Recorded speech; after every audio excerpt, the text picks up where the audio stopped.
Saya sebenarnya pengen berusaha positive thinking sama Agus dan keluarganya walaupun kalian banyak dibully. Tapi begitu saya tahu perkembangan terakhir, kamu sama seorang pengacara niat menuntut Novi, bahkan merasa berhak atas channel YouTube-nya Novi, pengen bagi hasil gitu. Wow, kalian itu sangat tidak tahu terima kasih. Kita nggak boleh gitu loh sama orang yang nolong kita. Saya kasih tahu ya Agus ya. Densu mau nolongin kamu itu karena mandang Novi, tahu kagak? Seluruh rakyat Indonesia bantuin kamu itu karena juga mandang Novi sama Densu kredibilitasnya. Kalau kamu yang ngusahain sendiri belum tentu nih viral sampai dapat sumbangan 1 miliar, asal kamu tahu ya. Lalu sekarang kamu merasa Novi punya niat jahat, pengen merampas hak kamu, yang bener aja Gus. Dia dengan baik hati loh tidak memotong sepeser pun dari uang donasi kamu. Di platform lain itu dipotong loh Agus, asal kamu tahu aja. Ya, Novi itu pingin nyelamatin uang itu karena supaya donasinya tepat guna ke kamu. Demi kepentingan kamu. Karena dia ketua yayasannya, dia yang bertanggung jawab. Kan dia yang ngomong ke publik untuk open donasi ini. Paham gak? Dan ada undang-undangnya. Bahwa donatur tuh berhak tahu ini donasi digunain untuk apa aja. Kalau terjadi penyalahgunaan, yang harus tanggung jawab tuh Novi. Kamu tahu nggak? Novi tuh bisa dipenjara gara-gara urusan ini. Itulah kenapa dia minta kalian terus terang. Tapi kalian begitu lihat donasi segitu besarnya, kalian gelap mata. Fokus kalian berubah. Kenapa saya bilang fokus kalian berubah? Kalian udah tahu open donasi itu cuma demi Agus, ya, untuk perawatan Agus.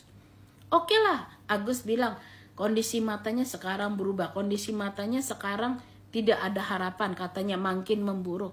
Tapi kan urusan kamu belum kelar Agus. Ini kelopak mata harus diperbaiki, badan kamu penuh luka. Kan katanya tetanus, demam lulu. Nah itu uangnya dipergunakan untuk itu, bukan untuk yang lain-lain. Sebenarnya Novi juga dengan baik hati menjelaskan ke Agus.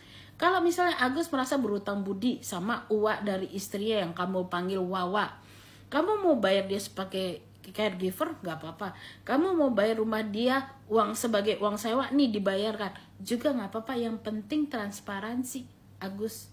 Ya, apapun pengeluaran untuk kepentingan Agus tuh boleh sebetulnya, asal jujur. Bahkan, Novi juga jelasin, kalau nih urusan Agus udah kelar dengan rumah sakitnya, itu uang mau dipakai buat usaha kecil kayak untuk nyambung hidup tuh boleh. Kurang baik apa lagi Agus. Tapi kalian segitu takutnya gak dapat uang itu. Padahal Densu udah kasih jaminan loh pakai uang pribadi dia. Kalau sampai uang itu nanti gak kembali ke kamu, Densu yang akan membayar. Kurang gimana lagi, kalian udah didamain. Kukira tuh podcast terakhir bersama Novi tuh udah damai. Kalian nyari mati kayak begini. Gak boleh kita kayak begitu sama orang yang udah nolong kita. Saya bukannya nggak ngerti bahwa luka bakar yang Agus terima itu fatal banget, sakit banget. Dan saya tidak pernah membenarkan alasan apapun orang bertindak kriminal seperti itu. Oke? Apakah Agus depresi karena itu? Bisa jadi. Saya pun waktu awal-awal buta ini sakitnya ampun-ampun ya. Retina saya tuh pecah, kornea saya sampai detik ini selalu menyakiti saya. Saya tahu karena kesakitan itu kita bisa out-outan deh otak kita, saya tahu. Tapi kalau saya dapat dukungan kayak Agus, saya tuh malah semangat hidup loh. Tapi saya tidak seberuntung Agus. Agus tuh bayangin ya, Agus ke rumah sakit tuh Wawanya saya acungin jempol deh. Sayang banget tuh sama Agus, disupport sampai segitu, sampai anak-anaknya Wawa juga bantuin Agus. Saya ke rumah sakit sendirian loh Agus. Waktu itu saya nggak bisa jalan Agus, saya harus dorong kursi roda saya sendirian Agus. Kamu bisa bayangin gak? Sekarang nih, kemarin, belum lama ini, saya operasi pengangkatan tumor. Dan bukan cuma masalahnya di tumor doang, penyakit saya banyak Agus. HB saya ngedrop, saya itu pendarahan, ya ada masalah di jantung. Saya tuh bolak-balik ke RSCM tuh 10 kali ganti bus. 5 kali pas pergi, 5 kali lagi pas pulang. Saya sampai pingsan di RSCM, tahu nggak Agus? Ya, akhirnya susternya bilang, kamu gak boleh lagi kayak begini, kamu harus ada yang nemenin. Tapi saya kebanyakan tuh berobat sendirian Agus, gak ada support. Saya bangkrut Agus, Saya di PHK berapa kali karena saya keseringan di rumah sakit. Penyakit saya tuh penyakit nyebelin semua. Saya udah bosen juga di operasi. Ya, saya pernah dapat bantuan cuma sedikit, Agus. Paling banter nggak sampai 1.500.000. Tapi saya nggak kayak Agus, saya berterima kasih dan saya gunakan uang itu dengan baik-baik. Saya kasih tahu teman saya uangnya saya pakai buat berobat, buat naik bus, buat ini, buat itu. Itu loh saya ngupdate ke teman saya, padahal uangnya cuma segitu. Lah Agus 1 miliar nggak mau ngupdate.